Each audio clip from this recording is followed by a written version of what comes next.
Centil ya, centil dalam hal apa ini gitu. Kalau centilnya positif, kenapa enggak gitu. Kan centil itu memang konotasinya apa dulu, ada positif atau negatif. Halo, selamat siang. Kali ini kembali lagi ke acara Kepo Yuk bersama saya Penny Brilianti. Penny-nya jangan lupa pakai P ya. Kali ini saya akan berbincang bersama dengan teknisi dari PT Gandasari Eka Satya, yaitu dengan Pak Andri, di mana kami akan membahas mengenai error dan juga troubleshooting pada alat hematologi Nihon Kohden Jepang. Pak Andri, kan udah bekerja lama nih di PT Gandasari Eka Satya. Nah, mungkin bisa diceritakan alat apa saja yang udah Bapak tangani selama ini, seperti itu. Oke, terima kasih atas pertanyaannya Mbak ini. Jadi saya sebagai teknisi di PT Gandasari Eka Satya ini lebih khususnya untuk alat-alat laboratorium diagnostik. Dan saya sendiri dipercaya lebih spesifik ke alat hematologi analyzer. Dalam hal ini kita bekerja sama dengan PT Nihon Kohden Jepang selaku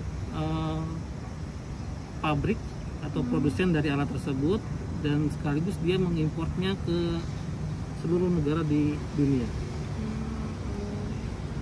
Nah, bicara mengenai alat laboratorium nih Pak, kan kalau kita melakukan pemeriksaan di laboratorium, nah nggak semuanya itu berjalan dengan lancar kan ya, otomatis terkadang itu ada kayak error kah atau kendala seperti itu. Nah, untuk alat hematologi sendiri, nah mungkin error-error apa sih Pak yang sering terjadi dan Pak Andri alami selama ini? Oke, untuk alat hematologi analyzer, karena itu sistemnya adalah pengukuran darah, jadi untuk error yang sering ditemukan itu biasanya menyangkut darah itu sendiri. Misal darah itu sendiri misalnya dia lebih pekat, itu kandungannya mungkin dia mempunyai lemak yang lumayan tinggi, sehingga mengakibatkan terjadinya sumbatan di dalam alat, atau yang lebih umum dikenal istilahnya di alat itu adalah clog, itu CLOG atau penyumbatan. Atau clogging. Iya, clogging, betul. Untuk mengatasinya itu nggak perlu teknisi yang harus mengerjakan langsung di alatnya, jadi bisa dikerjakan oleh analis selaku pengguna alat. Ya, jadi di alat itu sendiri sudah diberikan software khusus untuk menangani trouble seperti clog ini, Pen. Jadi di software alat itu kita tinggal pilih saja di bagian menu operation dan tinggal pilih remove clog. Dimana remove clog itu sendiri fungsinya adalah alat akan secara otomatis memberikan dorongan yang cukup besar ke dalam kita sebutnya itu aperture ya, untuk melewati sel-selnya darah tersebut. Jadi kalau ada sel darah besar masuk ke aperture ini, dia akan tersumbat, dia nggak bisa masuk keluar dan nggak bisa masuk dalam. Nah, secara otomatis alat akan memberikan dorongan yang besar sehingga si sel darah itu bisa terlepas keluar dari aperture-nya, sehingga hasilnya sudah bisa terbaca di alat. Kalau selain clog ini mungkin ada troubleshooting lain Pak yang bisa dilakukan analis? Masih banyak yang bisa dikerjakan oleh analis ya, terutama untuk pencegahan. Kita kan nggak mungkin kalau sudah terjadi kerusakan baru kita perbaiki alatnya, itu akan istilahnya membuang waktu dan membuang reagen, otomatis kan. Jadi perawatan yang simple, sederhana sekali yang harus dikerjakan oleh analis adalah perawatan harian. Ya, yang pertama itu ya mungkin mengecek limbah, terus mengecek volume reagennya, terus kemudian dia harus melakukan background counting atau blank count yang untuk mengetahui kondisi reagen itu apakah dalam kondisi baik atau tidak. Setelah itu dia dapat melakukan quality control. Nah, dari semua proses harian itu, analis juga bisa melakukan prosedur selanjutnya, di mana jangka waktu itu bisa 1 mingguan atau 2 mingguan. Untuk yang 1 mingguan itu bisa melakukan cleaning. Nah, jadi di tombol alat itu ada tombol cleaning, kita bisa lakukan cleaning.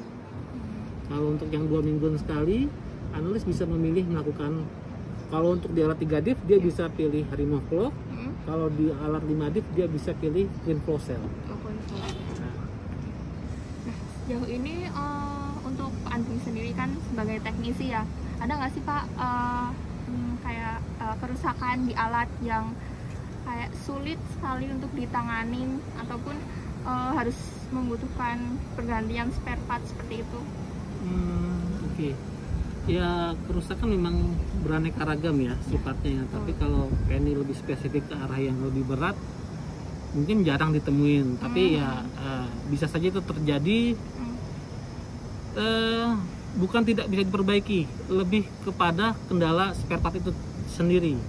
Kalau spare part itu tersedia di kantor, maka sesegera mungkin alat itu bisa segera diperbaiki dengan mengganti spare partnya. Tapi jika spare part itu memang tidak ada di kantor, mungkin kita akan menyarankan analis untuk mengirimkan alat backup. Oh, pakai alat backup ya? Mau tidak mau, karena kan pemeriksaan harus berjalan terus, pasien harus diperiksa darahnya, dan kita nggak bisa stop begitu saja. Untuk itu PT Ganasari Kasatya dalam setiap kerjasamanya dengan pihak rumah sakit atau laboratorium itu sudah mengantisipasi kalau ada kerusakan yang tidak bisa ditangani selama 1-2 kali 24 jam, itu bisa diadakan alat backup. Bagian dari after sales service-nya ya Pak? Iya betul, jadi kita nggak mau customer itu kecewa ya kan, karena pelayanan servis yang kurang baik, akibatnya pasien jadi terhambat, lab atau rumah sakit harus merujuk ke rumah sakit lain, dan itu kan menambah biaya pemeriksaan dari rumah sakit tersebut. Itu yang harus kita hindari. Nah, ngomong-ngomong nih Pak Andri, kan Pak Andri sering ya ke laboratorium. Nah, kalau ke laboratorium kan ketemunya banyak analis ya, yang notabene-nya banyak perempuan nih. Nah, kalau ketemu banyak perempuan gitu, Pak Andri seneng nggak sih? Oh, sebagai manusia normal ya, saya sangat terkesan kalau ada banyak wanita di laboratorium ya. Tapi ya itu saya anggap sebagai penyemangat saja. Oh, gitu. Penyemangat ya. Karena kita kan kerja tidak hanya dengan alat saja, kita harus berkomunikasi dengan penggunanya. Betul. Semakin kita dekat dengan penggunanya atau usernya kan, berarti kita semakin mempermudah komunikasi di antara kita gitu. Jadi bukan komunikasi yang 24 jam non-stop ya gitu. Kita juga nggak mungkin kayak gitu. Tapi lebih ke arah alat, jadi kita akan mudah untuk memperbaiki atau menangani kerusakan di alat.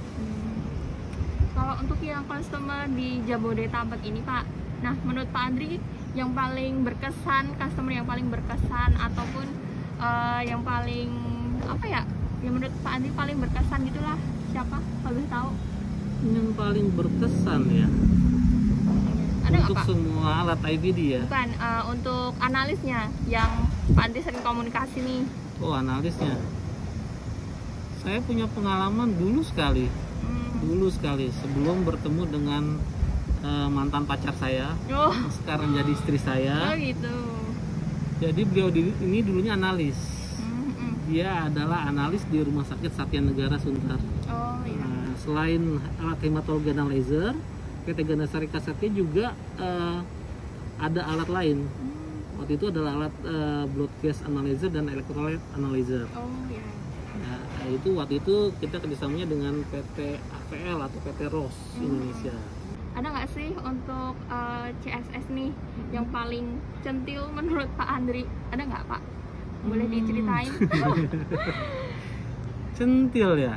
Centil dalam hal apa ini gitu? Kalau centilnya positif, kenapa enggak gitu? Kan centil itu memang konotasinya apa dulu? Ada positif atau negatif? Kalau memang konotasinya positif, kenapa enggak? Bisa jadi itu sebagai salah satu penarik untuk customer agar dia bisa berbicara dengan CSS-nya ini. Kenapa tidak? Kalau untuk namanya siapa ya banyaklah di sini yang menarik lah gitu. Nggak bisa saya sebut satu persatu banyak ya, lah. Pak? Lebih dari satu. Lebih dari satu ya. Kalau gitu ganti pertanyaan, yang paling cantik deh menurut Pak Andri. Aduh, saya takut dimarahin istri saya ini beneran ini. Ada nggak Pak? Inisialnya aja ya. Oh ya boleh. Inisialnya aja. O sama P udah. Cuma itu Pak. Iya itu aja. Ada 2 berarti ya? Siapa ya? O dan P. Ya udah kayak gitu. Terima kasih Pak Andri untuk sharing kali ini. Semoga sharing kali ini bisa bermanfaat untuk kita semua dan juga untuk kedepannya. Nah teman-teman